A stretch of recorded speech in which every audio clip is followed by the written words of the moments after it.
બોટાદ જિલ્લામાં ગઢા તાલુકાના ગ્રામ્ય વિસ્તારોમાં જામ્યો વરસાદી માહોલ. તાલુકાના રણિયાળા, પડવદર, સમઢિયાળા, મોટી કુંડળ સહિતના ગામોમાં વરસાદ. રણિયાળા, સમઢિયાળા ગામે ધોધમાર વરસાદ તો કેટલાક ગામોમાં ધીમી ધારે વરસાદ.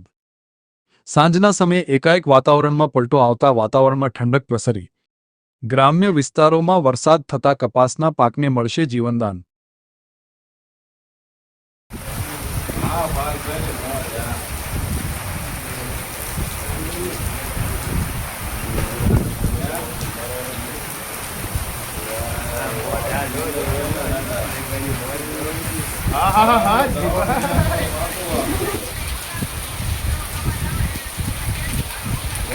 વરસાદ તો હોય જ છે ને, ભલા મનુષ્ય લગભગ અડધા ઇંચ પડી ગયો છે. હજુ સુધી થઈ લાગે હજી ચાલુ છે, અડધી કલાકથી ચાલુ છે. એક ધરો હવે હારી થઈ ગઈ.